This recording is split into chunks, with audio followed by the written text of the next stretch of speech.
अल्लाह के इस वली ख्वाजा मोइनुद्दीन हसन चिश्ती की पैदाइश सिस्तान के संजर इलाके में हुई, जो उस वक्त ईरान और अफगानिस्तान के दरमियान था।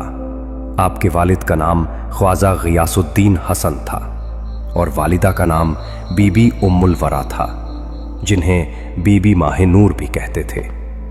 दोनों सैयद खानदान से ताल्लुक़ रखते थे, जिनका सिलसिला हज़रत अली रज़ी अल्लाह अन्हु और रसूलुल्लाह सल्लल्लाहु अलैहि वसल्लम के नवासों इमाम हसन और इमाम हुसैन रज़ी अल्लाह अन्हु से जा मिलता था। मुबारक हो उम्मल, आज हमारे घर एक नूर पैदा हुआ है। इसका नाम सैयद मोइनुद्दीन हसन होगा। दुआ है ये नाम बरकत और रहमत का पैगाम बनकर दुनिया में रूहानी नूर फैलाए। ख्वाजा साहब का बचपन एक इज्जतदार और दीनदार घर में गुजरा, जहां इल्म और इबादत का माहौल था। या अल्लाह, मेरे इस लाडले को अपनी हिफाजत में रख, हर बला हर मुसीबत से महफूज फरमा, इसके कदमों में बरकत दे और इसके दिल में अपना नूर बसा दे। तैयार रहो, हम आ रहे हैं। उस दौर में इस्लामी सल्तनत में बहुत फसाद और तशद्दुद था, खासकर सिस्तान और खुरासान के इलाकों में तातारों के हमलों की वजह से। हमारी तलवार तब तक चलेगी जब तक तुम्हारी सांस नहीं रुक जाती। ख्वाजा साहब के वालिद ने जब हर तरफ लूट मार और बेईमानी देखी, सब निकल जाओ, यहाँ तातारों का कहर आ रहा है, तो उन्होंने सुकून की तलाश में उस जगह को छोड़ने का फैसला किया। हमें यहाँ से निकलना होगा। तातारों ने हर तरफ अफरा तफरी और खून खराबा मचा रखा है। वे अपने खानदान के साथ उस वक्त के मशहूर और आबाद शहर निशापुर की तरफ हिजरत कर गए। वहां उन्होंने रेवांद के इलाके में एक बाग और एक चक्की खरीदी, ताकि जिंदगी अमन से बसर हो सके। बचपन से ही मोइनुद्दीन साहब में दीनदारी और अच्छा सलूक की निशानियां नजर आती थीं। उन्होंने बहुत कम उम्र में ही कुरान हकीम हिफ्ज कर लिया और उस वक्त के बड़े आलिमों से दीन का इल्म हासिल किया। अपनी पढ़ाई के साथ साथ वो फकीरों और जरूरतमंद लोगों का बहुत ख्याल रखते थे। उनका दिल दुनिया की रंगीनियों से बेजार था और वो अक्सर तन्हाई में इबादत और गौर व फिक्र करते थे। उनका वक्त इल्म और माँ बाप की खिदमत में गुजरता। जब ख्वाजा मोइनुद्दीन अपनी जवानी की दहलीज पर थे, उस वक्त उन्दीन अपने बाग की देखभाल कर रहे थे, तो उनकी नजर एक बुजुर्ग पर पड़ी जो उनके बाग में दाखिल हुए।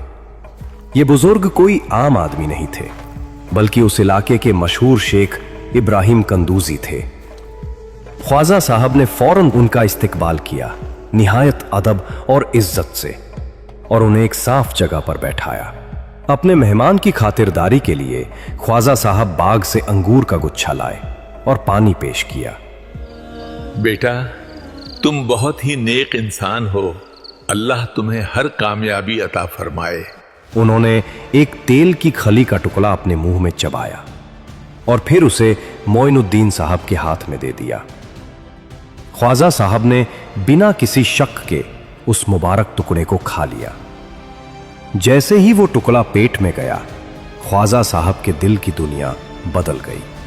ख्वाजा मोइनुद्दीन के दिल में इश्क हकीकी की आग भड़क उठी। उन्हें यह एहसास हुआ कि दुनिया की ये चंद रोज की जायदाद बेकार है और असली दौलत सिर्फ अल्लाह की मोहब्बत और मारिफत है। इस रूहानी तब्दीली के बाद उन्होंने एक लम्हे की भी देर न की। उन्होंने फौरन अपनी पुरानी विरासत, वो बाग और चक्की बेच दी। जो पैसा भी मिला वो सब बेझिझक गरीबों और मिस्कीनों में तकसीम कर दिया।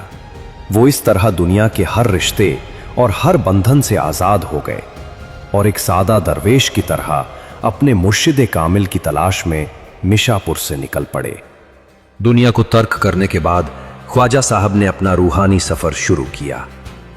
सबसे पहले वो समरकंद और बुखारा जैसे मशहूर दरसगाहों में पहुंचे, जहां उन्होंने उस वक्त के बड़े उलमा से ज़ाहिरी इल्म की तालीम हासिल की। उन्होंने दीनी उलूम जैसे तफसीर, हदीस और फिक्र में महारत हासिल की, लेकिन उनका दिल तो रूहानियत की गहराइयों की तलब में था। इसी तलाश में वो एक छोटे से कस्बे में पहुंचे, जहां उनका इंतजार उनके रूहानी उस्ताद कर रहे थे। वहीं उनकी मुलाकात ख्वाजा उस्मान हारूनी से हुई, जो सिलसिलाए चिश्तिया के एक अजीम शेख थे। ख्वाजा मोइनुद्दीन ने फौरन उनके हाथ पर बैअत किया और उनके कदमों में खुद को सौंप दिया। यही उनकी जिंदगी का सबसे बड़ा फैसला साबित हुआ। ख्वाजा मोइनुद्दीन ने अपने मुर्शिद ख्वाजा उस्मान हारूनी की सोहबत में 30 साल की उम्र में दाखिल हुए और उनके साथ तकरीबन 20 साल तक रहे। ये पूरा अरसा उन्होंने मुकम्मल तौर पर खिदमत और फरमानबरदारी में गुजारा। वो मुर्शिद के हर हुक्म को अपनी जिंदगी का मकसद समझते थे। सफर हो या हाजिर, ख्वाजा साहब हर वक्त ख्वाजा उस्मान हारूनी के साए की तरह रहते थे। उनका सामान उठाते, उनके वुजू के लिए पानी तैयार करते और हर छोटी बड़ी जरूरत का ख्याल रखते। खिदमत के साथ साथ ख्वाजा साहब ने सख्त रियाजत भी की। मुर्शिद की निगरानी में वो लंबे लंबे रोजे रखते थे। वो अक्सर कई कई दिन तक फाका करते और सिर्फ एक छोटा टुकड़ा रोटी से इफ्तार करते। रातों को वो कम सोते और ज्यादातर वक्त अल्लाह की इबादत और जिक्र में गुजारते। इन कठिन मुजाहिदों के जरिए उन्होंने अपने नफ्से अम्मारा पर काबू पाया और रूहानी दुनिया की मंजिलें तय करके सुलूक में तरक्की हासिल की। जब ख्वाजा मोइनुद्दीन ने रूहानी सफर की जरूरी मंजिलें तय कर ली, तब उनके मुर्शिद ख्वाजा उस्मान हारूनी ने हज का इरादा किया। ख्वाजा साहब को भी अपने उस्ताद के साथ मक्का मुअज्जमा जाने का शरफ हासिल हुआ। वहां उन्होंने खाना-ए काबा का तवाफ किया और दीगर फराइज़े हज अदा किए। हज के बाद वो दोनों फिर मदीना मुनव्वरा की तरफ रवाना हुए ताकि रसूलुल्लाह सल्लल्लाहु अलैहि वसल्लम के रोज़ाए मुबारक की जियारत कर सकें। रिवायतों के मुताबिक इसी दौरान ख्वाजा साहब को हुजूर सल्लल्लाहु अलैहि वसल्लम की तरफ से इशारा और हुक्म मिला। हुजूर सल्लल्लाहु अलैहि वसल्लम ने उन्हें इरशाद फरमाया कि वो हिंदुस्तान जाकर दीन इस्लाम की दावत दें और लोगों की रहनुमाई करें। इसी वक्त उन्हें ये अजीम लक़ब सुल्तानुल हिंद भी अता किया गया, जिसका मतलब है हिंदुस्तान का रूहानी बादशाह। मदीना से वापसी के बाद ख्वाजा उस्मान हारूनी को यह एहसास हो गया था कि उनके मौरीद ने हर रूहानी मकाम हासिल कर लिया है। ख्वाजा साहब की रूहानी तरबियत मुकम्मल होने पर मुर्शिद ने खुशी का इजहार किया और उन्हें खिलाफत आज़म अता की। उन्होंने अपनी खिरकाए खिलाफत और असा अपने महबूब शागिर्द को दिया। इस तरह ख्वाजा मोइनुद्दीन चिश्ती एक कामिल शेख बन गए और अपने मुर्शिद से इजाज़त लेकर हुजूर सल्लल्लाहु अलैहि वसल्लम के हुक्म की तामील में हिंदुस्तान के सफ़र की तैयारी शुरू कर दी।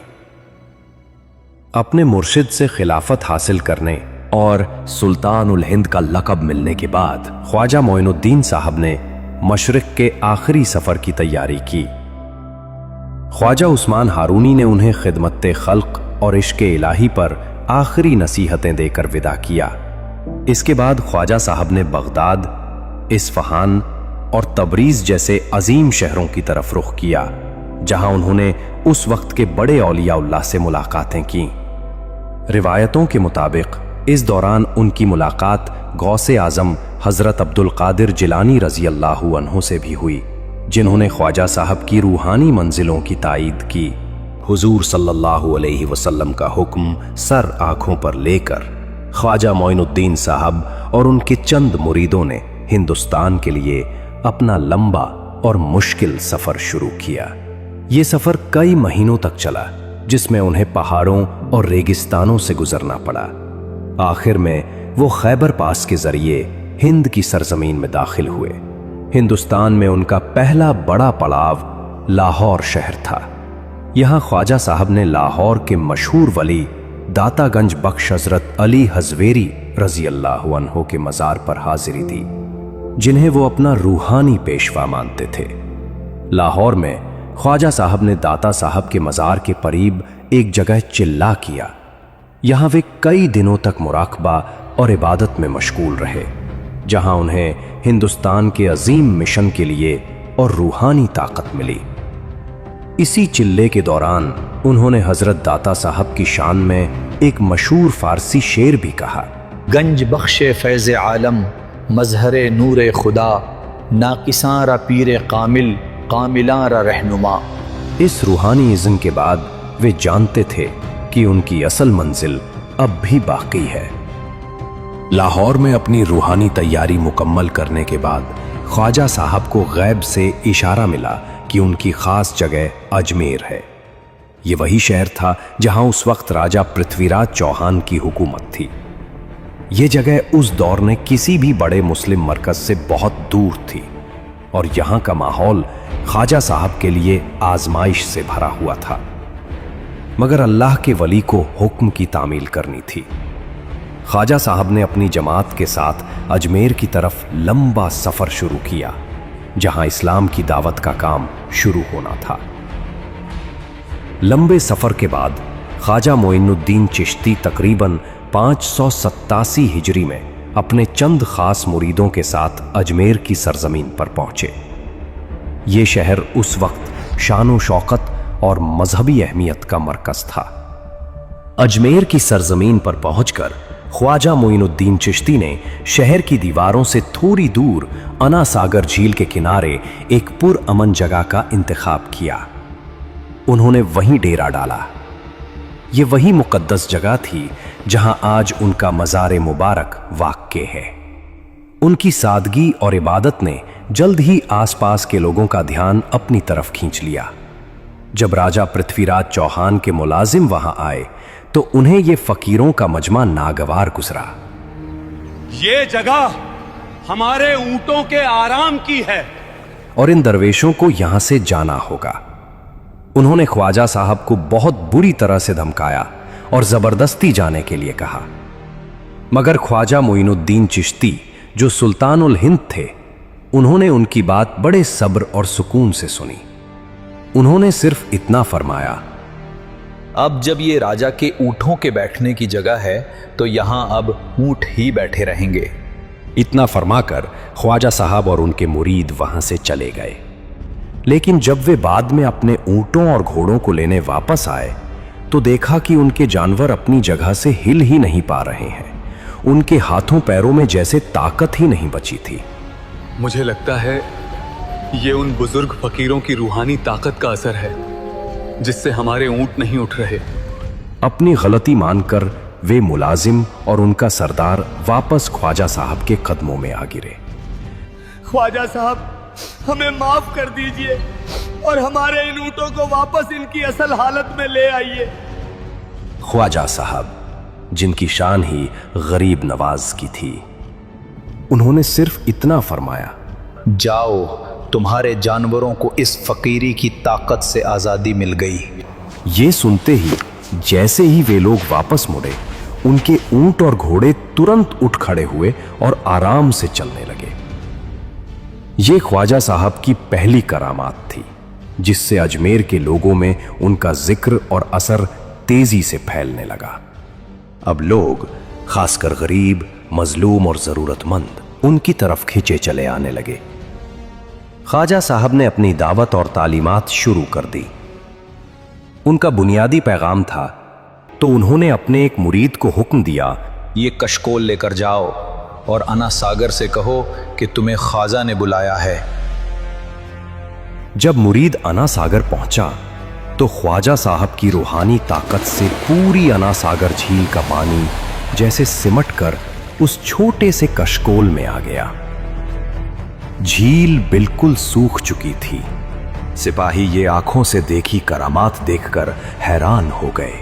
जब ख्वाजा साहब की करामातों और शोहरत की खबर अजमेर के राजा पृथ्वीराज चौहान के दरबार तक पहुंची तो राजा बहुत परेशान हुआ। ये फानी फकीर मेरी हुकूमत में रूहानी असर कैसे जमा सकता है? दरबार के पंडितों और राजपूतों ने भी राजा को ख्वाजा साहब के बारे में भड़काया। इस फकीर की वजह से लोग इनके मजहब की तरफ खिंचे जा रहे हैं। राजा पृथ्वीराज ने ख्वाजा साहब को निकालने के लिए सीधे जंग से पहले रूहानी ताकत का रुख इख्तियार किया। जाओ और जाकर अजयपाल को बुलाकर लाओ। अजयपाल अपने वक्त का बहुत बड़ा जादूगर और रूहानी ताकत वाला माना जाता था। अजयपाल ख्वाजा साहब के कयामगाह पर आया। उस वक्त ख्वाजा साहब वुजू फरमा रहे थे। अजयपाल ने अपनी ताकत से एक बहुत बड़ा पत्थर हवा में उठाया और उसे ख्वाजा साहब के ऊपर छोड़ दिया। ख्वाजा साहब ने जब ऊपर देखा तो वे बिल्कुल मुत्तमईन और पुरसुकून थे। ख्वाजा साहब ने फरमाया, अगर भेजा गया है तो अल्लाह की तरफ से तो नीचे आ जा, और अगर किसी जादू बला का है तो वहीं रुक जा। वो बड़ा पत्थर वहीं हवा में रुक गया। ख्वाजा साहब ने अपनी चप्पल को हुक्म दिया, जाओ उस जादूगर को मार मार कर उसे जमीन पर ले आओ। हुक्म मिलते ही वो चप्पल हवा में ऊपर गई और अजयपाल जोगी को मारना शुरू कर दिया। ये रूहानी मार खाकर अजयपाल जोगी ख्वाजा साहब के कदमों में आ गया। अजयपाल जोगी ने सच्चे दिल से इस्लाम कबूल किया और ख्वाजा मोइनुद्दीन साहब का मुरीद बन गया। ख्वाजा साहब ने उस बुजुर्ग सिलसिले के जोगी को अब्दुल्ला बयाबानी का नया नाम अता किया और इस तरह ख्वाजा साहब का वो दुश्मन उनका सबसे बड़ा दोस्त बन गया। अजयपाल जोगी का मुसलमान होना अजमेर की रियासत और राजा पृथ्वीराज चौहान के लिए एक बड़ा सदमा था। और फिर वो वक्त आया जब राजा पृथ्वीराज चौहान ने अपना आखिरी दांव फेंका।